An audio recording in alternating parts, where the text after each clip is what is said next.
So you said mail, it's not. Do you want to bring it to her tomorrow, actually? No. Okay. That face said it all. That's a no. Like, I think Oh, Mr. Shaw, I can get to you. thus the eyebrows. Really? You know. You can know that, like, I've overlooked your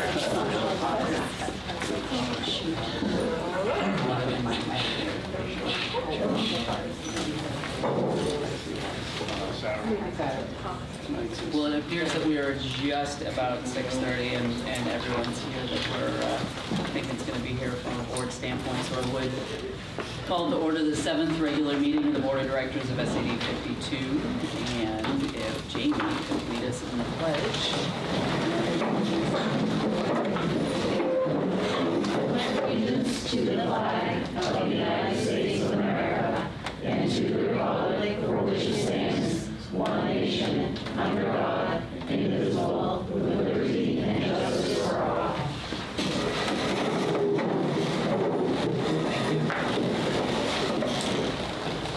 So our first order of business would be to act on the minutes of November 10th. Any errors or omissions noted? No, if not, we can accept those under general consent. And no, absolutely. There we are. That brings us to public comment. As folks are aware, we do have a public participation policy. I'll read it so we're all on the same page as far as expectations around this. Although board meetings are not public forums, the board will provide appropriate opportunities for members of the public to express opinions and concerns related to the matters concerning education in MSAD 52 schools. The intent is to allow a fair and adequate opportunity for the public to be heard while ensuring that the time allowed for public discussion does not interfere with the fulfillment of the scheduled agenda. The board will designate a portion of its agenda as an opportunity for public participation. During the time allotted for public participation, members of the public may speak on any subject directly related to the operations of the schools, except for personal matters or complaints concerning specific employees or students, which shall be addressed through established policies and procedures. Members of the public may address the board within the guidelines provided in this policy. The chair shall be responsible for maintaining proper order and compliance with these guidelines. The following guidelines shall apply to public participation at board meetings. Citizens and employees of the school unit are welcome to participate as provided in this policy. Others may be recognized to speak at the chair's discretion. Individual employees and/or employee groups will not be permitted to discuss matters for which complaint or grievance procedures are provided. The chair may limit the time allotted for comments on a particular topic, as well as the time each individual may speak, and our current time limit for speakers is 3 minutes. In the event of a sizable audience, the chair may require persons interested in speaking to sign up so they may be called on in a fair and efficient manner. During the time set aside for public participation, the chair will be responsible for recognizing all speakers who must identify themselves as they begin talking. Speakers are not permitted to share gossip, make defamatory comments, or use abusive or vulgar language. All speakers are to address the chair and direct questions or comments to particular board members or the superintendent only with approval of the chair. Requests for information or concerns that require further research may be referred to the superintendent to be addressed at a later time. Members of the board and the superintendent may ask questions of any person who addresses the board, but are expected to refrain from arguing or debating issues. Questions must be addressed through the chair. No complaints or allegations will be allowed at board meetings concerning any person employed by the school system or against particular students. Personal matters or complaints concerning student or staff issues will not be considered in a public meeting, but will be referred through established policies and procedures. In order to make efficient use of meeting time, the board discourages duplication or repetition of comments to the board. The board requests that groups or organizations be represented by designated spokespersons. The chair has the authority to stop any presentation that violates these guidelines or the privacy rights of others. Persons who disrupt the meeting may be asked to leave, and the chair may request law enforcement assistance as necessary to restore order. So those are kind of the ground rules, as they have been for all of our meetings. At this time, I'd also like to address some of the behaviors that have been reported to me while the board was in recess at our last meeting. Those included verbal abuse of staff members who are required to be here by their jobs.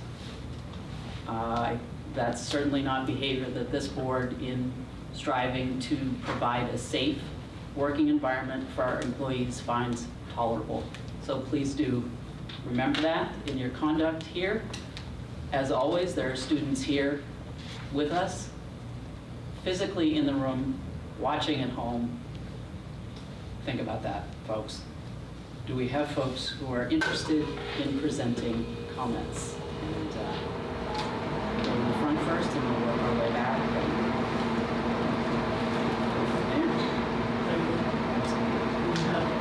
I do, yep.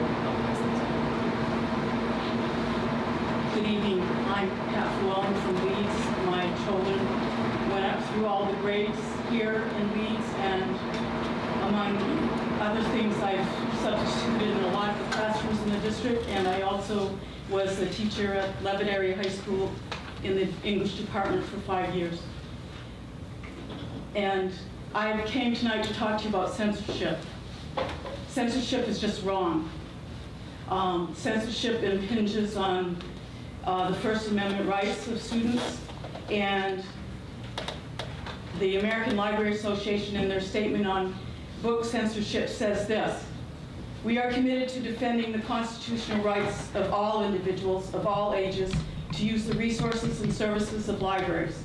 We champion and defend the freedom to speak, the freedom to publish, and the freedom to read, as promised by the First Amendment of the Constitution of the United States. We stand opposed to censorship and any effort to coerce belief, suppress opinion, or punish those whose expression does not conform to what is deemed to be orthodox in history, politics, or belief. The unfettered exchange of ideas is essential to the preservation of a free and democratic society. Libraries manifest the promises of the First Amendment by making available the widest possible range of viewpoints, opinions, and ideas so that every person has the opportunity to freely read and consider information and ideas regardless of their content or the viewpoint of the author. Censorship also limits intellectual freedom, a concept that's the very basis of learning. And again, the American Library Association has information about that, and says the following in an article called Defense of Intellectual Freedom, Defending Intellectual Freedom. Intellectual freedom, as the ALL defines it, is the right of every individual to both seek and receive information from all points of view without restrictions.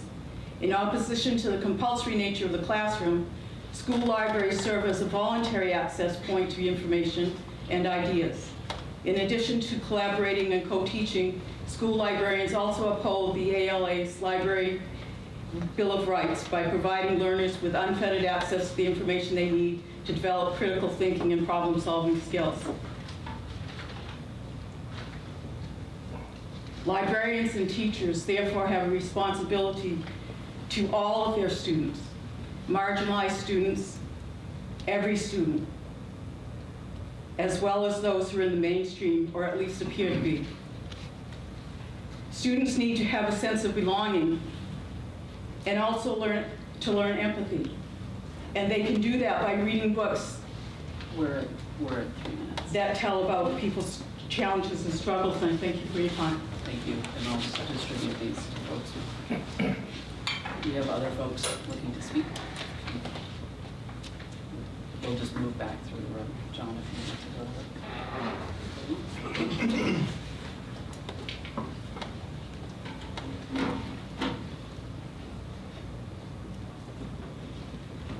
go. My name is John Nutting.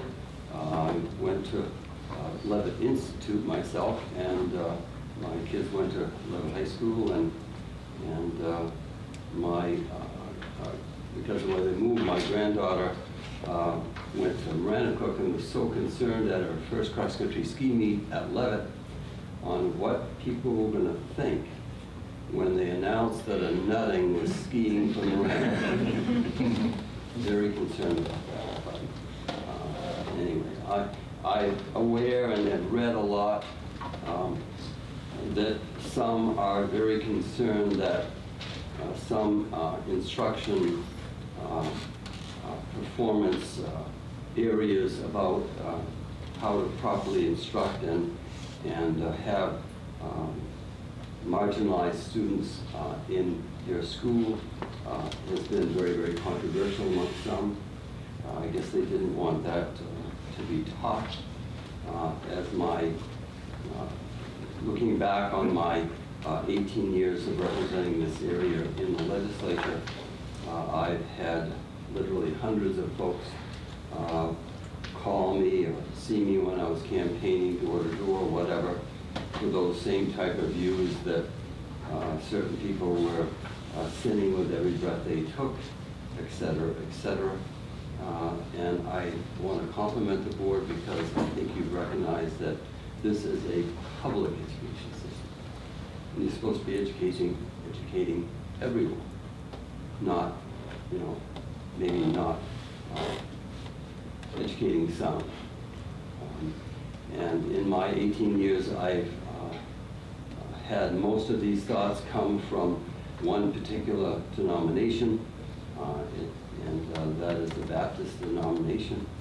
I just want the school board to realize that last year, the Maine Council of Churches, which is made up of the Presbyterian, Unitarian Universalist, Lutheran, Episcopal, Quakers, United Church of Christ, Jewish, and United Methodist, voted to, because of their views, remove that particular denomination from the Maine Council of Churches because of their views on inclusivity. So I just want to compliment the board on stating the course that everybody should be instructed, everybody should be comfortable in the school system because you are a public education system. Thank you. Thank you. We have other folks. Yes. My name is Crystal Nicholas from Green. Recently, I received copies of a parent's communication sent to high-level administration here documenting their child's blacking out while masked. This includes a message from the child, who is clearly scared, not only of the situation they are in, but also afraid of going to any school official for help.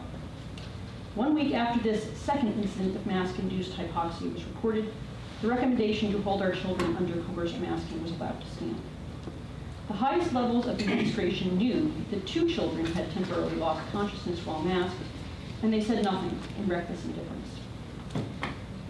Parents then discovered that their money has been used to host activist advocates that believe, quote, working with LGBTQ clients takes a lot of getting comfortable with being uncomfortable and having conversations and being willing to explore things that as clinicians we might have felt was a little taboo, especially when working with youth, end quote. Children may meet with counselors such as these without your knowledge or consent because they have constitutional rights. Unfortunately, these rights may not be invoked to obtain any medical freedom, such that the pharmaceutical industry derives no profit. Then we find out that in order to support the gender, our taxes were spent towards purchasing books that we ourselves would not be legally allowed to read or show to a minor. When uppity parents attempt to discuss excerpts from these books during public comment, we are shown how sincerely our board members honor their oath to support the Constitution of the United States.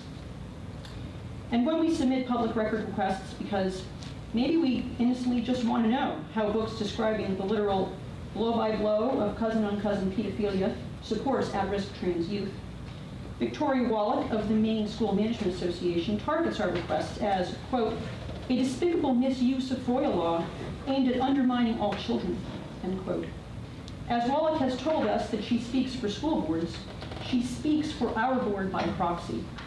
Will our board issue a statement to the MSMA that they do not concur? Or shall they once again show us their utter disregard for our rights under the law?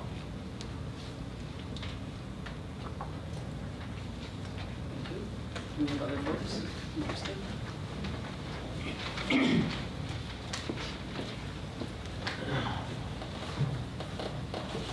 Jimmy Childs, lead. Can I ask the board chair if talking about transgenderism is a form of hate speech in this board's view?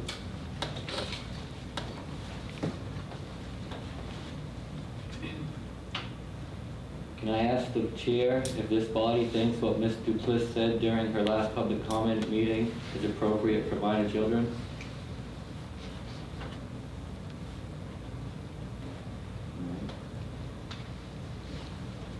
Can I ask the chair what policy Ms. Duplessis violated? When the gender policy on bathroom use comes across this table, I want you to remember that 2 rapes happened recently in Virginia. A biological boy in a skirt in the girl lady's bathroom. The school's getting sued and the superintendent just got fired for it. When I went to school, in 95 high school, we had the guidance counselor had to get done because he was having sex with a student, so it can't happen here. The pronoun thing is completely arbitrary and is denying the existence of objective truth. You can't just make up your own words and think that everybody has to accustom to them. It's all a distraction to the education of the students and a violation to all of our liberties. No person has ever transitioned from one gender to another. The only thing that happens is women become more masculine and males become more feminine. That's a quote from Walt Hayer, trans life survivor. Adults can do what they want. Children need to be protected. They need to be protected when they get old enough they can decide if they want to make those decisions when their brain's fully developed. Not at young ages being pushed into things. I have no problem with anybody needing help or to talk to people, but children need to be protected in all these ways. So, I mean, we're not trying to censor books. It's pornographic stuff that's in these books, and the pictures, you'd be disgusted if you saw them. So, and there are laws against pornographic material in schools. And like Ms. Nichols said, you have to be 18 to even purchase that book. How is it allowed in a school where there's nobody that's 18 and get pushed to it? You have to be 18 to buy it. So, you know, there's a lot of stuff going on. You guys are a backstop. School board is supposed to be a ground up, not a top-down approach on what all these people say. It's ground up. That's why you're here. That's why we elect you. You know, you're in a hard position. You can't just keep ignoring this. You know? Thank you. Thank you. Any other folks? Any comments? Christine Duplessis, Leeds. Victoria Wallach, Member of Communications and Government Relations for the Maine School Management Association, and also a member of the Maine Right to Know Committee, said in a public meeting, I believe as a member of the Freedom of Information Committee and representative of public schools, school boards, and superintendents, we need to address this and not allow FOIA to be weaponized, and I underscore the word weaponized, against the population of kids it is our obligation and desire to serve. Personally, I believe these FOIA requests are just another form of hate speech. She also described requests for information related to LGBTQ issues in our schools as a despicable misuse of the FOIA law. I also offered testimony at that hearing. I would like to inquire and see if MSAD 52 agrees with Wallach's statement that lawfully requesting information about our schools is weaponizing the Freedom of Access Act to turn it into hate speech directed at our community's own children. If not, what are you going to do to let this community, the MSMA, the Right to Know Committee, and Governor Mills know that you choose to distance yourself from the disinformation that Wallach spread in your name without your consent? I suggest, at the very least, that you issue a public statement to that effect and that you remove all monetary support for the MSMA if they do not do the same, and ask for Wallach to resign her position so that she can't continue to pollute public discourse with diverse falsehoods.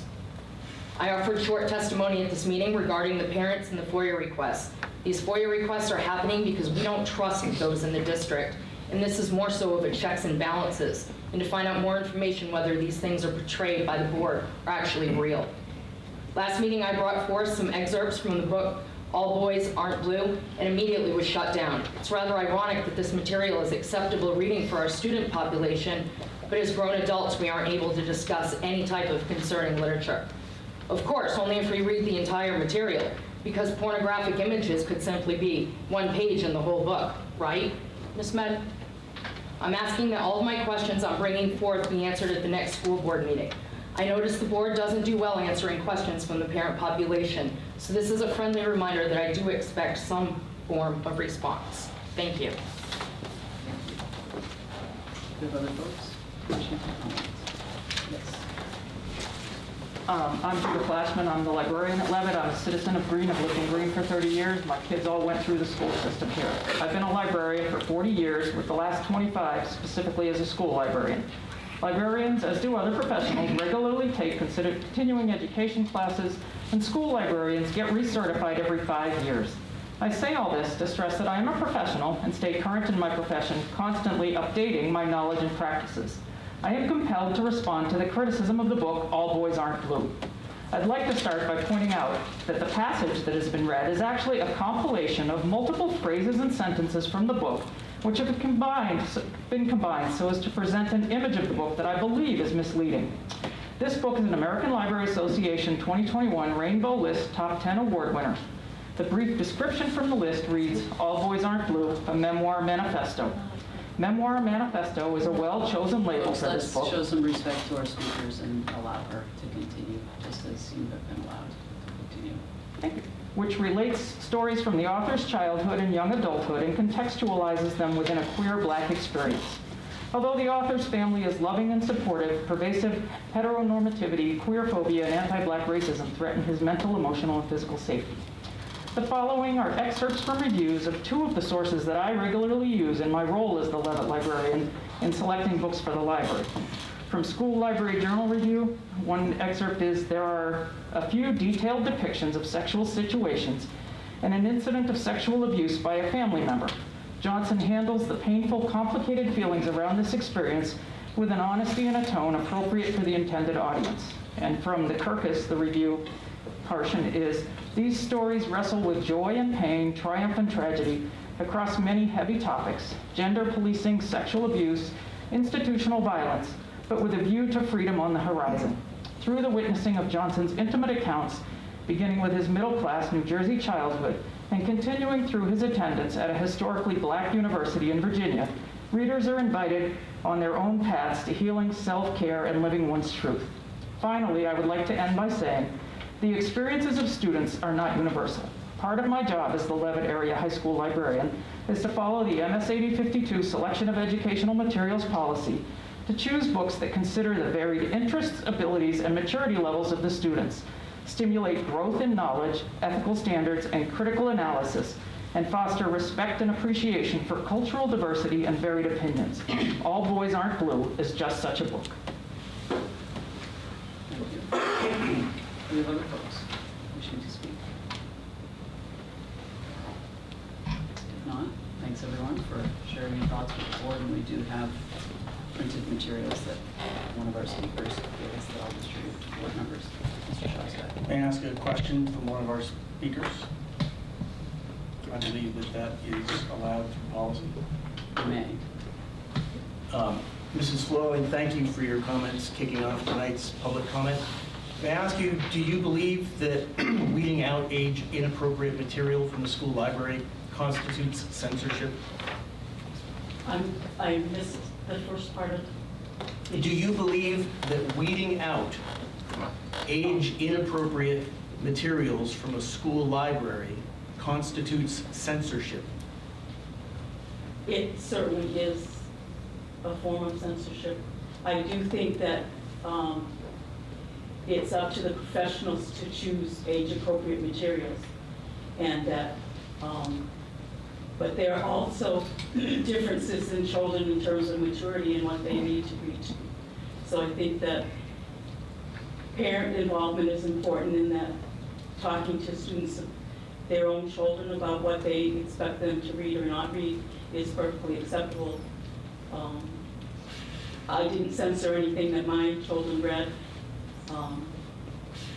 they seem to have become adults and are functioning in society fine, and I admire them a great deal. So the long answer is yes, I think it's censorship, but I think there's some discretion and discernment that needs to be applied when choosing the materials, and I think that's what the training that the librarian was talking about. Thank you. All right, thank you folks for sharing your thoughts. That brings us to communications. Carrie? So I'd like to report the following resignations. Shannon Wooten, who is a special education teacher at Green Central School, her resignation is effective on December 16th. And Ashley Stiglitz, Turner Primary School General Education Ed Tech 3, her resignation was effective November 21st. The following are transfers. Cheryl Dockham, who moved to Turner Elementary School Special Ed Tech 3, effective November 27th. And Regina Hutter, Turner Elementary School Special Education Ed Tech 1, effective 12/04, and each of them left different Ed Tech positions. We have filled some positions. The elusive IT support position has been filled. Wally will update you on that. We're very excited.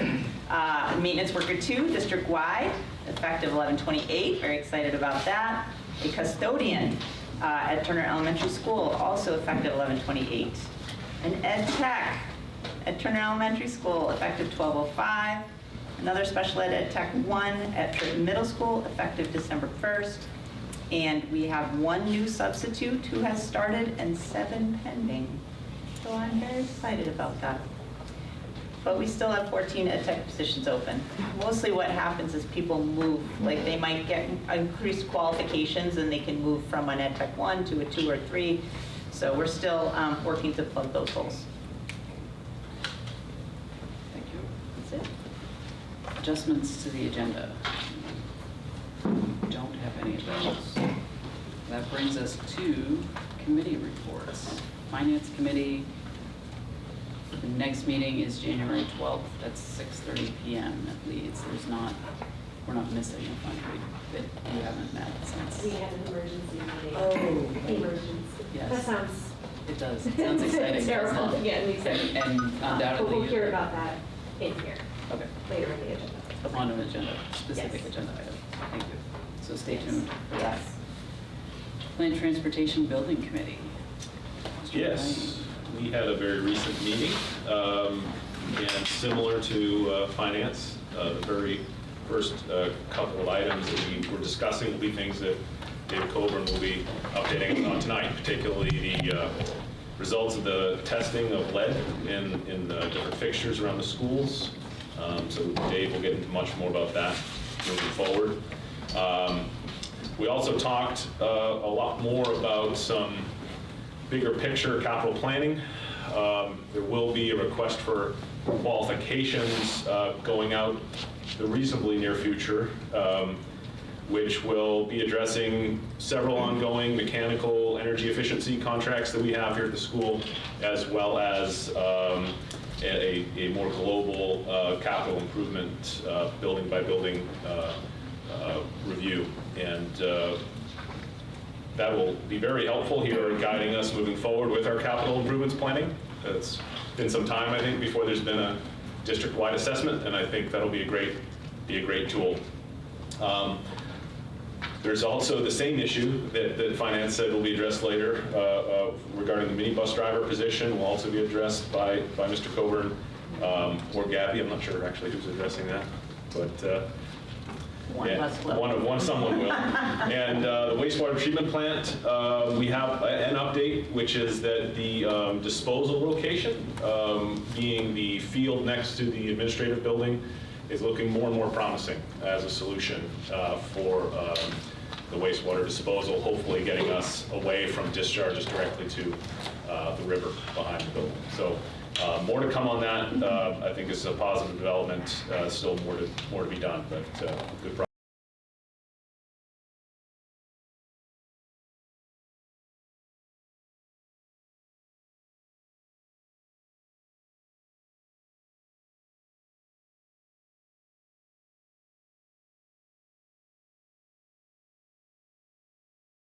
advertising in schools, which that one got brought up because of the scoreboard. So the policy itself looked great. We just made a small change. However, we did decide to add another thing to the PTB agenda for you guys. Because we did have one question about advertising surfaces, materials, and size, and we thought that would be best brought back to PTB to, decide that, and then we'll relook at it in committee. And then we had a new policy for consideration that came up because of the audit and one of Gabby's recommendations, and that was the use of credit cards, that we have a specific policy about the use of credit cards. And Gabby, I hope you don't mind me putting you on the spot. Awesome. But we did have a question come up in committee, which is there a benefit or is there a reason why we use credit cards and we can't use debit cards? I don't know the specific answer to that, but I will look into it. Okay. I believe that there's a little bit more ability to security. I think there's better security with credit cards than debit cards. So if we have a debit card, it ties it directly to our bank accounts. And we don't necessarily want that. If there's some kind of issue, then they have access to the district bank accounts. We don't want that. The credit card has a specific limit and done. So I think that that's probably the best reason, but I will look into that further for you. Perfect. Okay, so that was our only one, and we just wanted to clarify with you, and then we were okay once Gabby had kind of looked over it and taken that into consideration, bringing it forward for a first reading. And everything else we talked about in committee is ongoing, and we will update you as more comes of it. Thank you. Brings us to student representative report. It appears that we only have one student this evening, so no pressure. It's all of you. This week we wanted to report that the junior class completed their second pie teacher fundraiser where 4 teachers got pie with whipped cream pies on by a 5th teacher. We also wanted to report that today the teacher of the quarter was announced for the first quarter. It was Mr. Gray, and this was a teacher that students could fill out a form to pick a teacher and give feedback as to why they should be the teacher of the quarter. Thank you. And you, for the pie teacher fundraiser this time, it was just whipped cream. There were no pies that appeared to be Much more comfortable. solid. Excellent. And I just put, did you say a teacher pie the teachers? We had 5 teachers agree to it. The 4 with the most money put towards their name got in order 4, 3, and 2, and 1 pies. The teachers that had the least money to their name had the honor of pieing them. It's dog eat dog up there. Shit. Thank you. That brings us to the administrator reports. And folks have printed of each of these reports, and as we go through the different administrators, certainly we'll look for highlights, and board members, if you had questions. Now, as we go through this, would be a great time as well. Doug? Good evening. A particular highlight from Green Central School is we did a recent deeper dive comparison looking at our ODR, office discipline referral data, particularly around things considered major behaviors compared to the PBIS national expectations. And we look at 3 tiers or 3 levels, level 1, 2, and 3. And green would be, most kids. Yellow would be targeted, and red would be even more individualized support. And at this time, and again, this is a moving, continuing live document. But PBIS National would expect that 80 to 90% of our kids would be positively affected by the impacts and the practices put in place at Tier 1. And currently at Green Central School, we're hitting at 94.46%. So that's higher than would be expected, which is great news.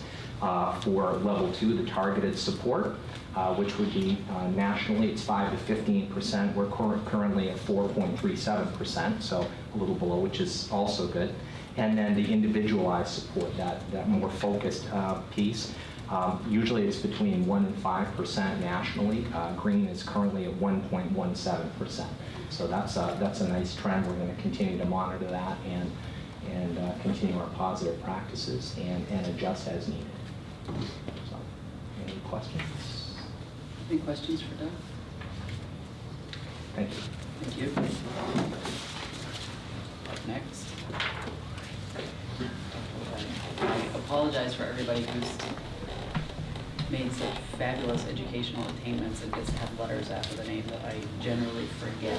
It's when I all right. My kids tell me about Accept it. My own kids. So I just wanted to highlight, it's not in there, but we had our first ever learning lab with staff today. We did it with 5th and 6th grade ELA teachers. And the way that we did it is we were able to shuffle staff around and then use our special time. And all of our 5th and 6th grade ELA teachers all taught one class together. So yesterday morning, they went in early. We had a staff meeting. Instead of going to the staff meeting, they planned that lesson together. And then today, they were able to all teach that class together. And then afterwards, they were able to debrief it and talk about what instructional practices worked well, what ones would they change, and then dig into the curriculum a little bit more. So it was a neat experience, and we plan to do it with ELA and math throughout the school year. Questions? I just had one quick one. You referred in your report on to data meetings that some of the instructional coaches were working through. Where are the data that they? So I think it's throughout the district, but we have been looking at our data, and I keep looking at Teresa because we get the emails from Teresa and has all the information with our data spreadsheets that we have. And then Mallory Murphy is our coach, and she created a protocol that we've gone through in our PLC, our like professional learning communities with every grade level, where they look at our data and we try and look for trends and look for what are areas that we need to improve on, what are areas that our students are doing really well with. And out of these, one of the things, as well as with some other observations that we're seeing, is we really want to start looking at some more extension opportunities for students, because we feel like we're doing a lot for the kids that are at the lower end and in the middle, but what are some more activities that we can do for our students who are doing really well and need a little bit more of a push? That's what else is out there besides just like. So is it academic data, like reading? Oh, yes, sorry, that might have been what you're asking. Those are great description, it's awesome. I just wanted to make sure we knew what we were talking about. Yes. Thank you. Yeah. Moving on to Rebecca Drysdale. Does anybody have any questions regarding the information that I had shared in the report? I had one question. So, based on, and this isn't new. I mean, I'm thinking that several years ago there had been intimation that, from a staffing standpoint, looking down through the pipeline, that UMF had graduated something ridiculous, like one person with a special education focus. Is that something that's still continues and continues to be a concern? Yes, it continues to be a concern. A few years ago, they had started advising students in the education track to be able to earn a degree to be a general education teacher and a special education teacher. So they would have a combination certificate. We had a couple of students come through that realm, and in the last couple of years, you might have 2, 3, maybe 5 students. This last year, through word of mouth, I heard that there weren't any students that came through with a special education degree that way. So what we have been talking about is growing our ed tech staff and having them take coursework and supporting them. Those are the people that know our students and know our staff and our families the most. And we've been able to, as Carrie had pointed out, the ed techs moving from levels 1, 2, 3, those ed techs with college degrees or working on college degrees are also working on coursework to become a special education teacher. So we're trying to do some groundwork here within the district in order to support that as well. You're welcome. Are you going to be updating on that? Is that what you're talking about? It's almost like we planned it, but I thought so. Just wanted to like, we get people it's excited similar. about what's coming. It's similar. It's the So same thing. I will point out that our numbers are increasing in special education. We have not had numbers this high ever when we're looking at our child count being 380. From just that October 1st to December 8th, our numbers have increased to 390 students with IEPs, and now we also have 17 in the referral process. So in my presentation, I talked about how students enter special education. They either move in to our district or they go through the referral process to see if they would be eligible under our child find obligation that way. So we have 17 in referral. That was last week. We are continuing to have more referrals and more students moving into the district. So there will be, the good side to that is that, we are anticipating more federal and state funding to be able to support those students, but there will be a budget coming forward. There will be a budget impact to be able to meet the needs under our legal obligations to support those students. I will also say that the students' needs are much different than they were 5 years ago, and they're very complex, coming up to us through CBS, coming up through the referral process, and students moving in. So I do also want to say that you do think, well, we have, even though Carrie had reported 14, I think in special education we might be about right around 11 of the 14. You do think, well, we're not able to potentially fill those positions, why would we ask for more? When we're looking at these positions, we are looking at what our students need, ideally, if we will be able to fill all of these positions to best support them in the schools, because that is our obligation in order to do that. And we want to do that.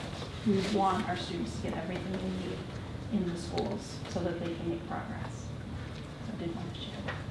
Thank you. Any questions? Thanks, Ian. Thank you. And next, adult education updates. I wanted to highlight a couple of things for you. If you noticed, I included some numbers. I actually can go back a little farther than that. We are probably at the highest level of student participation that we've been in the 10 years I've been in adult education. Historically, we average around 70 students at the end of the year, and we are at 70 as of November 1st. So we have a lot of participation. As Carrie and Teresa know, the building is full all the time. That doesn't mean you can't come visit. They are wonderful kids, and we're happy to be able to help. But the numbers are straining what we're used to. Additionally, there are two initiatives I mentioned that I really wanted to highlight more fully. There is adult education in Maine works in hub systems, so we are joined with other area adult education programs. And our hub has hired a navigator whose job is to liaise between adult education and area businesses. And so you may actually meet him in the community. His name is Frank Spur, and he's out looking around to see what kinds of things the area business leaders need from our educational system. Please welcome him and talk to him if you run into him. We're hoping for him to really make a footprint in the entire county. It's a really important job. And then the second position is our College and Career Success Coordinator. This is a position, again, a grant-funded position, but we are actually the fiscal agents. This person's job is to ease the transition of our students at large, both at Leavitt and in adult education, into the community college and University of Maine system. She is working specifically at Central Maine Community College 3 days a week. She'll be at central office at least 1 day a week.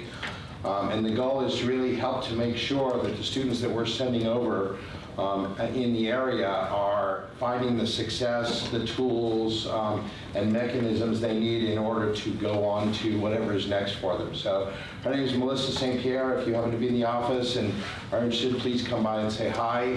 We're really excited about this position because so often we send a child to the college system and we're done. We hope that they'll come back and contact us, but this is a way that we can make sure that they have the help they need. Any questions?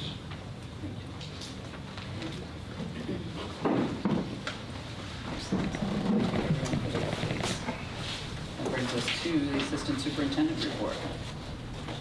Thank you. Thank you. I wanted to highlight this evening a program called Education Pathway. It is through Central Maine Community College Workforce and Professional Development. This program is free and funded through Maine Quality Centers. It's designed to help current school employees become certified educational technicians, either a 1, 2, or 3, or a certified professional educator. This program includes courses required for certification by the Maine Department of Education. We currently have 7 staff members who are enrolled, and I believe it started this week or last week. 6 of our current ed techs and 1 substitute teacher. So that is very exciting. Thank you. That brings us to Superintendent's report. So I'd like to just highlight a success, Jeff Sear, who runs the Leeds Central School Robotics Club. You may have seen, we posted on social media. They had an excellent first LEGO League Challenge competition at Spruce Mountain on December 3rd. And the students won the Core Values Award, given to a team that displays extraordinary enthusiasm and spirit, knows they can accomplish more together than they could as individuals, and shows each other and other teams respect at all times. And Jeff is usually here, so I'm kind of bummed that he's sick. Thank you, Wally, for pinching in for him. But Jeff is a really enthusiastic, dedicated teacher, and we're lucky to have him. And I think the kids who get a chance to work with him are lucky to have him as well. So I wanted to share that. I did share with the board, but we have received a challenge, a book challenge to the book Gender Queer. It is in the high school library. I've worked with the parent to walk her through the process, and currently a committee's been formed at the high school in compliance with policy IJJ. And the task that they are asked to do by the policy is the review committee shall read and examine the materials referred to them, check general acceptance of materials by reading reviews, and weigh the values and faults of the material. Committee members are expected to form opinions based on the material as a whole and not on passages or portions pulled out of context. The committee should generally be neutral towards viewpoints expressed in materials and shall ask the superintendent to consult legal counsel for advice concerning any questions involving freedom of speech or expression. The committee shall meet to discuss the material and prepare a written report with their recommendations. So our hope is that that will happen in the month of December. Also, along the same policy, I'm working with the librarians and consulted with Judith just today to develop a form for parents to be able to access and use to submit if there are books they do not want their children to be able to check out of the library. The current policy very clearly says that parents are the final word in what their children access, but I think it's important that people understand, and that's a little bit more sort of transparent to them. So our hope is that we'll send that out and then it will be a link on the website at each school. So more to come on that as we continue to work through that. The Teacher Evaluation Revision Committee met this week. Jana Mates and I facilitated that. We got a lot of work done, so we're feeling good about that. The principals with Teresa, Rebecca, and Lucy participated in supervision evaluation training of teachers with Drummond and Woodson. We did that last week. Super helpful, reminding us and reviewing all the legal implications of that, as well as talking through hypothetical situations that may have sort of reminded us of other situations, and trying to troubleshoot and what kinds of strategies we can use in those. Very valuable training that we arranged and had Pete come do it just with our group. Pete Felmley was the lawyer. And then in the past week, I was able to have our first breakfast with all 3 town managers to continue to try and build relationships with the community. And then Jeff Timberlake had reached out to Betsy, and so Jeff Timberlake, Josh Morris, Betsy, and I got to do an introductory meeting to just, again, build a working relationship with our representatives to Augusta. So that is my report. Thank you. Can I ask a question? The parental opt-out, I think we're calling it an opt-out. Yeah. Book, library book. That form sounds interesting. How will that address preventing a child whose name is on that form from informally taking a book off the shelf while in the library and reading it there? I don't think it will. What it will do is that the librarians, the software allows them to put an alert in so that it's clear that a student is not allowed to check that book out so that they will know that. Yes. And so that, I mean, but at the high school, making sure a 16-year-old doesn't sit in the back behind a shelf and read a book, I don't, I'm not sure that that's a realistic, it wasn't the goal. The goal was to make sure that the librarians knew and understood what parents' preferences were. Thank you. Yeah. Thank you. That brings us to old business. We don't seem to have any. So new business, 8.1, presentation by Jobs for Maine graduates. And we're delighted to have students with us this evening for that. And did I see a screen behind you? Would you, is it better for board members to not be like with the back of our heads to the screen? I think you can, yeah, that'd be good, probably. Do you really want to stand? Welcome.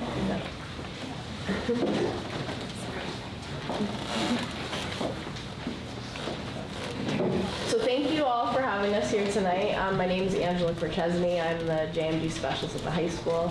I'm really excited to have this opportunity to share some of the fun things that we've been doing and some of the leadership tasks that we've Don't tell them. It's okay. It's all right. You might want to hold that while There always has to be a bluebird, so that's good. We're good. Anyway, so the great thing about Jobs for Maine's grads is it's a student-centered class and curriculum, and so my lovely students here are going to present to you tonight. So thank you. Hi, my name is Riley Anshaw. I'm a senior at Lavaria High School, and I'm co-president of our JMG group. So I'm going to talk about what JMG has done for us and our community. JMG has taught me so much and prepared me in many ways I didn't think it would. I first started taking JMG as a sophomore. I went into the class very confused about how I would get myself ready for college or how I would get into college and how the whole process would work. I had no direction, although I knew I was ready for a direction. I was ready to learn the missing pieces. JMG helped me with many of my struggles. It helped me and my peers as well. Sometimes students have a hard time seeing their full vision of themselves and their future, but JMG helped guide me to see my full potential. Through many different activities, I gained leadership skills and confidence. As a younger student, I had time to talk about what I wanted to do in the future with Ms. Korchesny, and JMG and her helped supply me with an opportunity that I'm very happy about, and I got to do a job shadow as a pharmacist in J, and I really appreciated that. So it showed me what pharmacy in a small setting looked like. It helped me to see what I liked and didn't like about it. It was very valuable to me, and I'm grateful. Not only does JMG support students, but it is really value outreach in the community.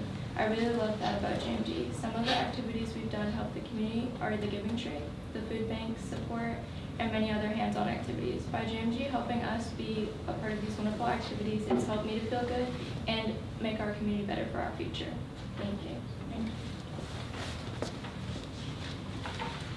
My name is Kyla Marquis, and I'm the other co-president of our JMG group. One of the fun community events that we were lucky enough to have been able to do this year was the trunk or treat.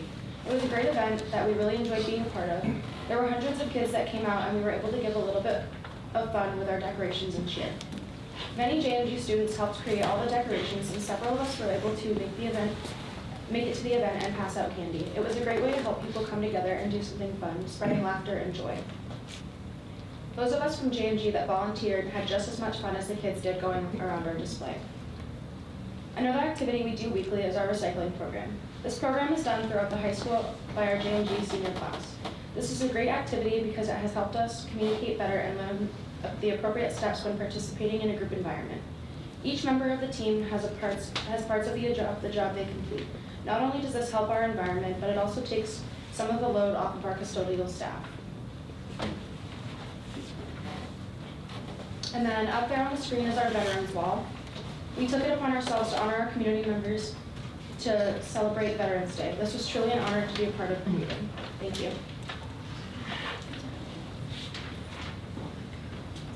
Hi, my name is Taylor Sprague. I'm secretary for JMG.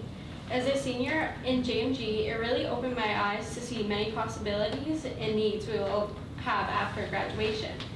Another important event we had was Another important event we had been in part at our Levitt area. Sorry, I'm gonna start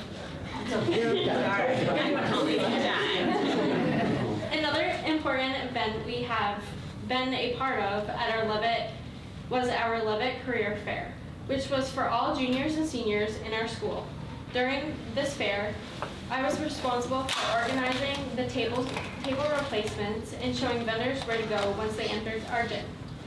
Other students had the responsibility to call different locations that Ms. Cortesney had to invite guests to attend. The day of the event, we worked hard together, we listened to each other to get the table placements, put tables together, and to greet the vendors. As you see on the wall, as students talking to some of our vendors, many people were talking to event staffs, appreciate how many different kinds of opportunities were there. Colleges, to workforces, military, and volunteer opportunities were present. This made up around 55 booths, and Lisbon High School JMG group joined us for this event also. Then our last slide, you can see it was a full gym of groups moving around. And thank you for listening tonight.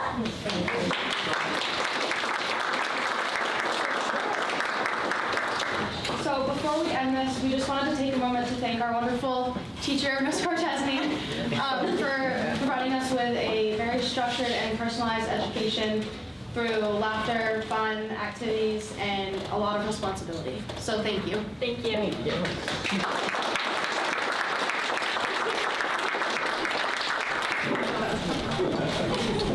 Thank you all.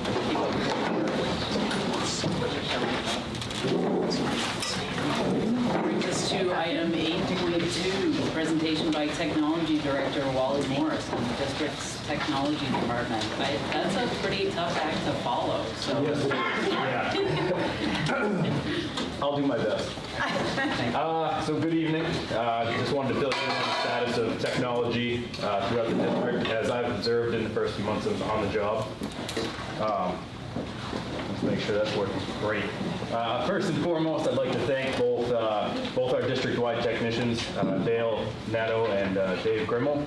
They both worked extremely hard in the absence of both a technology director, myself, and a third district technician, and did an outstanding job keeping the schools running. Upon starting, the 1st of August, just as a reminder, my focus was to ensure the students had and faculty had what they needed to start the school year. It was a bit of a battle against time, especially with supply chain issues as we all deal with daily. But we were able to get a vendor who had the inventory to get our incoming freshmen their Chromebooks, and it was delivered in time and in their hands for the start of the school year, which was a great feat.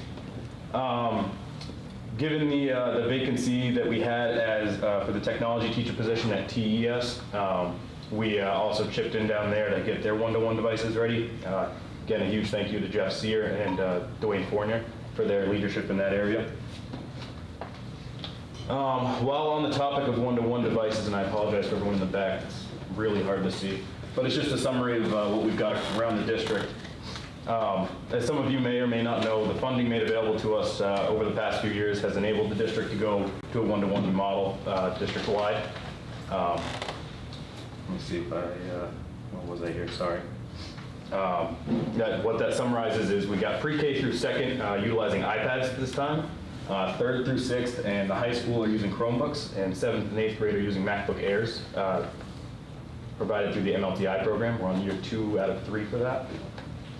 I think it's important to note that in what is our most recent technology plan, we had established that we wanted to get to this point by now. So we're here, albeit not the way we planned, but we're here.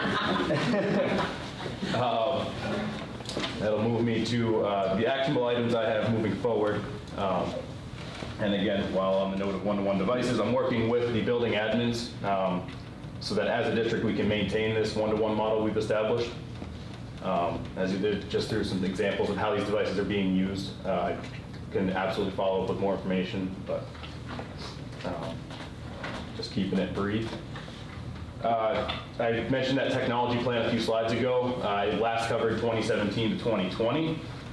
Starting tomorrow, I'm going to be working with the Computer Science Committee and other key stakeholders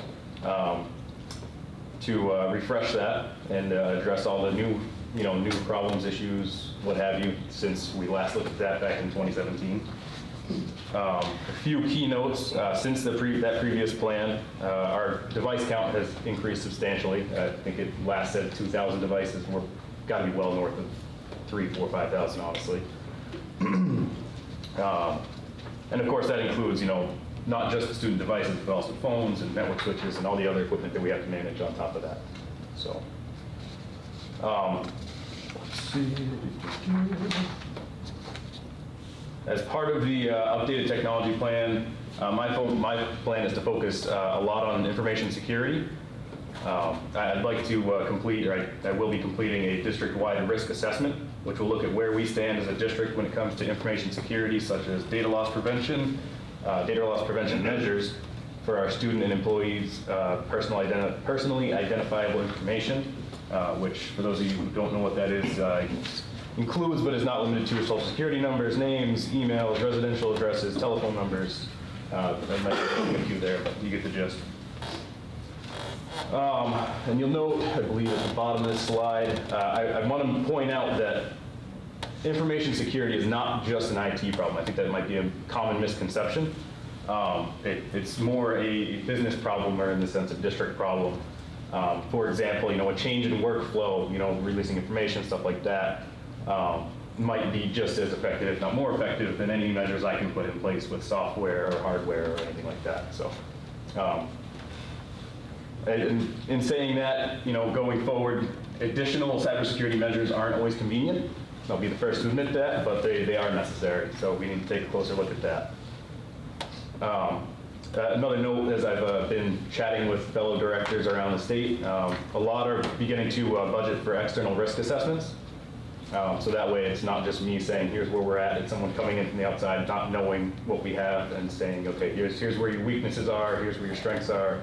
And it gives us, the board and myself, something to go by in the coming years. So that's something I'll be looking into for sure. I'm actively looking into the rest of our grant funds to see how best we can utilize those. Most of our existing infrastructure is actually meets or exceeds today's standards. So we are in really good shape district-wide. Of course, my focus is to use these as effectively as possible to reduce any burden to the district budget in the coming years. And more recently, I've been working closely with Gabrielle Kroll and Dave Coburn to plan on the upgrades necessary for our building automation software. It's something that's approaching end of life, and we need to address it. So. Coming this summer, if not sooner, ideally sooner, but it's tough to work on a network when people are using it all day. I'm going to be making some same changes. I kind of outlined those there.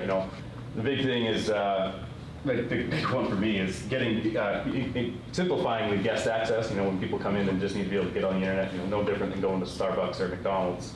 We need to be able to provide that. A couple examples of those people that I've had to run across district to help get connected. College admission reps like JMG. Other trainers that are coming in to do professional development, or coaches from other districts. I'm almost done, I promise. And actually, Carrie kind of covered this. Our third district technician is filled, so that's fantastic news. He's going to be starting the 19th. I think you had mentioned that, maybe not. I don't know if that was in the new hire information or not. So my plan is to hit the ground running with him, get him brought up to speed as quickly as possible so that he can really help us out. Going forward, if any concerns arise from my side of things, I'll be sure to bring it to the board. And other than that, no news is kind of good news from my side of things. So if there's any questions, I can try to field those. If not, I've got my email up there. Feel free to reach out. Sure. Do you have an approximate schedule of your planning process? As far as when you'll have a plan complete? Good question. That's all stuff I'm planning, hoping to iron out tomorrow with the committee and see how we can divvy up tasks. So I don't know. I don't think there's anyone if I looked closely enough at the technology plan, is there anybody left that was a part of that original plan? I don't believe so. I only looked to you because I know you've been around, so. It's going to be something new for us, so. There are a lot of new faces, so Yeah. Everywhere. It's great to hear that you're going through that process. You mentioned outside consultants and potentially budgeting. I mean, we're about to get into budgeting season. Do you think that you will be looking for an outside consultant, or you're not sure yet? Tough to say. It's something that's certainly on my list to look into. I'd like to make sure we're making the right choices. I'm hoping to look again to that technology plan once we develop it. So it might not be for this next cycle, but within the next few years at least. Okay. Thank you. That was a lot of information. Sorry. You have been busy since the 1st of August. Yeah. Thank you for... I will just say, I think universally, administrators are really happy with the work that Laura's been doing. It's we're very appreciative of all the crazy work he's been doing since he's got on board. Well, and thanks to you and everybody in technology for holding things together as we muddle along through things. So We're going to stop muddling. I'm sensing that. I'm sensing that was not sounding muddled at all. So that's a pretty abrupt turnaround. So thank you on that. That brings us to 8.3, and that is an update on lead water testing by Facilities Transportation Director Dave Coburn. Good evening, folks. How are you guys tonight? Maine law requires all schools to test all drinking water faucets that could be used for drinking or cooking purposes for presence of lead. How does lead get into the water? Lead rarely occurs in water naturally. Most of the lead found in drinking water originates from within the building's plumbing. When the lead is present in the water, it typically leaches or dissolves into water flowing through plumbing and fixtures inside the building from sources such as solder pipes or faucets themselves. When plumbing is unused, as it tends to be overnight or weekends or extended breaks, lead can slowly dissolve into the water. The school's well water or water provider provided by the local water district are unlikely sources of lead. The federal standard acceptable limit for lead would be 15 parts per billion. Here in Maine, they set a limit at 4 parts per billion, which is very challenging. All the schools in the districts were tested recently. We received the results. Leeds, for example, 10 fountains had tested, 16 sinks and faucets. Green Central, none of the fountains, 5 sinks, and Turner Primary, 4 fountains, 8 sinks and faucets. Turner Elementary was the big one, 18 fountains and 33 sinks. Tripp Middle School, no fountains, 14 sinks. Levitt Area High School was 1 fountain and 28 sinks. Central Office was great as far as testing. The steps we've taken so far in the district is to bring bubbler stations into each school to provide drinking water for students and staff, basically in general locations where the fountains are located in the schools. We also put signage up at all the sinks and faucets, hand wash only. These are the steps that are meeting the needs of the students and staff at this point. The steps we have taken as far as bringing bubblers in, we're trying to put them in stations or places where the fountains or the sinks were at that time.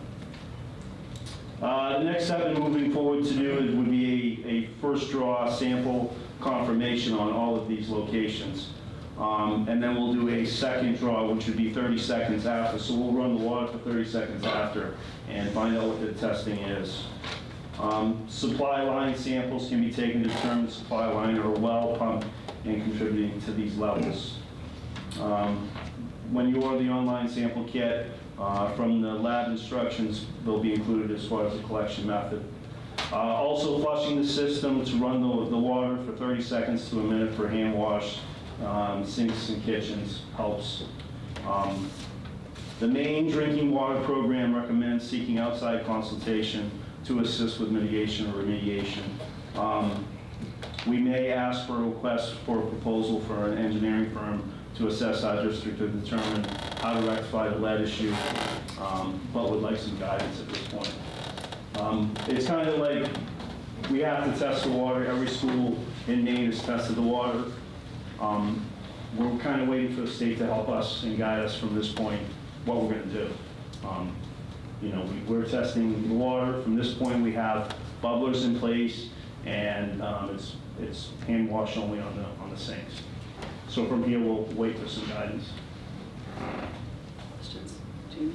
Are these results, are we seeing these type of results and numbers in other districts as well? Everywhere. Everywhere. Everywhere. So we'll, any other questions? So, and this may be just a quick clarification. So if I remember correctly, when folks reported out on this change in statute initially, the statute requires us to test, requires us to notify what the test results were, and like, that's the end of it. So when you say we're waiting for the state to provide more guidance, like, that's exactly where we all are. Yep. We've done the part that we're required by statute to find out that we're, and stay tuned. Yes. Because I'm assuming since the legislative session just convened Wednesday, who knows when we might have anything. More guidance. Yeah. Thank you. You're welcome. Brings us to item 8.4, and that's consideration and approval for district-wide elementary schools fundraiser for Jump Rope for Heart to raise monies for the American Heart Association. We have a motion on that one. Give a second. Second. Crystal and Jamie, any discussion on this one? Seeing none, all those in favor? Unanimous. Thank you. Item 8.5, consideration and approval, Finance Committee recommendation to reclassify current minibus driver position to a bus driver position. We have a motion on that one. So moved. Crystal? I'll second. Discussion on this one, or information, or? So we have an open minibus driver position, but we have a need for a bus driver. We have somebody who is subbing for us currently, is that what he's doing? Yes. Who is a bus driver certified. Yeah, CDL. So it's to the benefit of the transportation department to have the bus driver rather than holding firm on the minibus driver. I know there's a specific thing around a turnaround, so I don't know if you want to talk about that, Dave. Yeah, so one of the routes we're taking now, it's kind of an unsafe turnaround. You come off River Road and Leeds right by Twin Bridge. One of the students we're picking up is on the left-hand side, and they're probably a couple hundred feet down. So we have to take a left-hand turn, but we kind of have to go back around.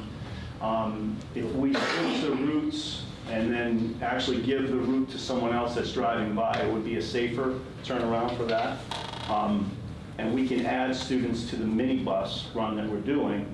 So if we're adding minibus run or minibus students, we don't have any room for, any more room on for the minibus.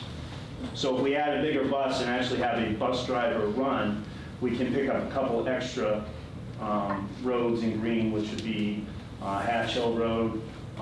So we can actually split that route up and then bring one of the drivers back to Turner because we've had a bunch of new students riding the bus.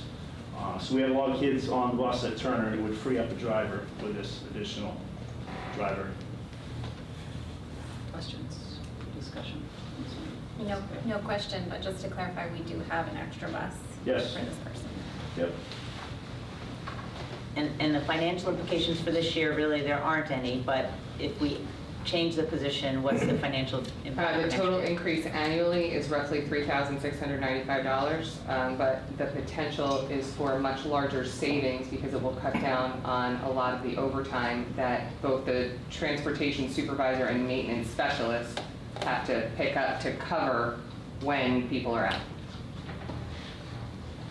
Any discussion? Seeing none, all those in favor? Thank you. Brings us to 8.6, and that's consideration and approval of Finance Committee recommendation to increase rates of pay for substitute food service assistants and substitute food service specialists due to minimum wage increase effective January 1, 2023.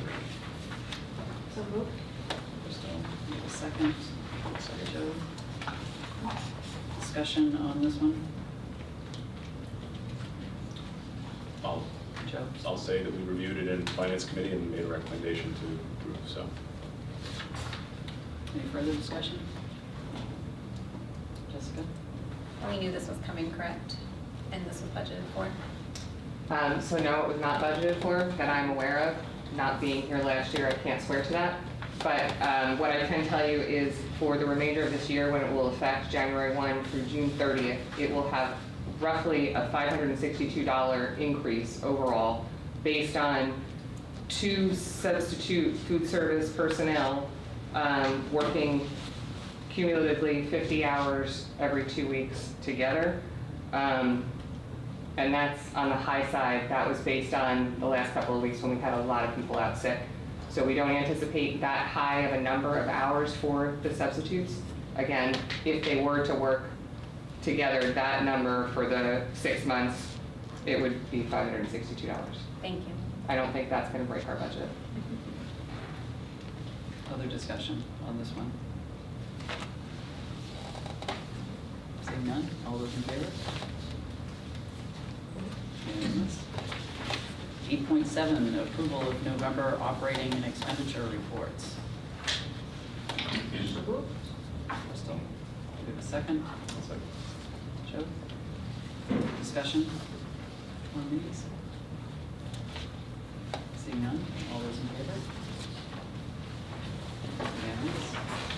Brings us to 8.8, second reading and adoption of revised policy DIPA, MSAD 52, student activity accounts, SAA guidelines.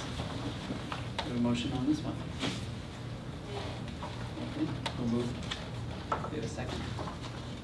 Crystal? Discussion on this one? I didn't hear who the first one was, I'm sorry. Anthony. Oh, okay. And Crystal was the second. Discussion on this one? Seeing none, all those in favor? Unanimous. 8.9, second reading and adoption of revised policy JKE, MSAD 52, expulsion of students, and JKER, MSAD 52, expulsion guidelines. Any motion on that one? Motion. Tammy? Jamie, you were like at virtually the same time. Are you okay with being the second? I'm the second. Discussion on this one? Jessica? Just a quick review of what the changes were. Yeah, most of it was just kind of verbiage that was changed. If you look at the policy, what was crossed out and then replaced with what's in bold.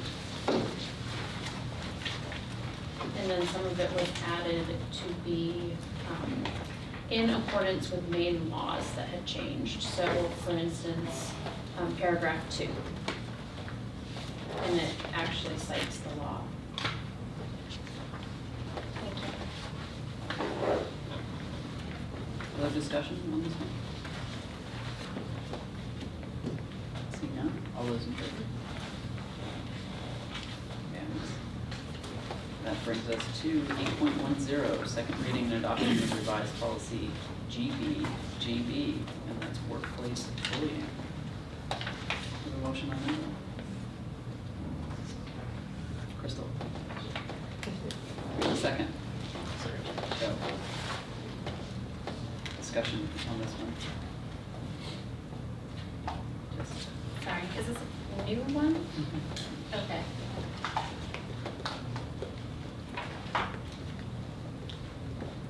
Any other discussion? Yeah, this is a new required policy as well. Required, thank you. Seeing none, all those in favor? Unanimous.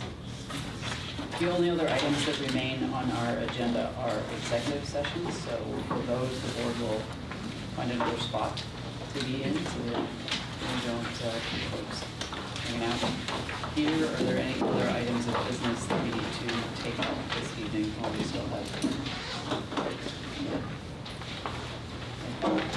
Could I motion that at the next board meeting, we discuss a response to the MSMA in light of Victoria Wallach's testimony?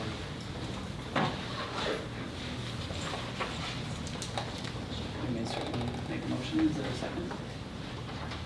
I'll second. Second from Kyle. Discussion on the motion? The reason I bring this forward is because the MSMA represents school boards like ours. Unless I am mistaken, we give them funding. That funding comes from the public. The right to know laws are in place to give the public greater access to information that keeps government transparent. And her characterization of the type of request that I myself have made as hateful is offensive. So I would remind board members that we have a agenda preparation policy that gives us guidelines around how agendas are prepared, and certainly any board member is welcome to reach out either to myself or the superintendent with items that they are interested in seeing on the agenda. I am concerned at the continued interest in sidestepping that process. I think from a courtesy standpoint, if nothing else, contacting either the superintendent or myself would certainly be preferable to this means of approaching items. Other discussion on the motion on the table? I haven't had any opportunity to review any of this. This is the first I've heard of it, so I wouldn't feel comfortable making. Well, that's why we wouldn't be reviewing it tonight. Other discussion? And to remind folks, the motion is to place this item on our next meeting's agenda. Tammy? Okay. The process of having someone requesting an answer, it seems like a wise thing to do. I just don't know the process when you're in a setting such as the school board. How does that go? What are the steps for doing such a thing? How do we prepare in a joint, as a unified body, to do that? So I'm wondering, where do we go with that? Where do we go with which part?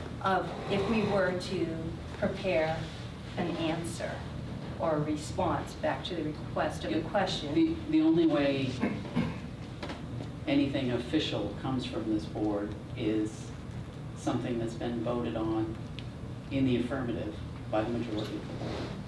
So in order for something to be an action that this board takes, it's something that has to appear as an agenda item for the same kind of, discussion and vetting So that we have any other item might. We'd have time to prepare.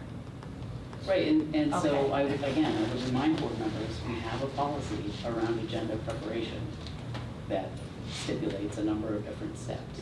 And So we should start asks reviewing that. Several different steps. And again, I would suggest that folks review that policy. And what's the reference on that one? Do we know? You know what, I think I have it in my stack. You know what, I'll get that for you. I have it in my stack Okay, right that here. would I be don't wanna hold great. up That's the why I'm going to get a discussion. printed copy of all the policies. Yeah, gosh. Yeah. No? Paper industry will love you for that. Additional discussion on this motion to discuss this one at our next meeting. Seeing none, all those in favor of discussion at our next meeting? Those opposed? And the nays have it on this one. Thank you. That brings us back up to 8.11, request to enter into executive session to discuss resignation of officials, appointees, employees pursuant to 1 MRSA 405, I didn't say this word, I apologize, 4056A. We have a motion. Jamie. we have a second? Joe? All those in favor? Unanimous. So we will proceed, Sans, our student representative, to, are we? Library. Library. Yeah.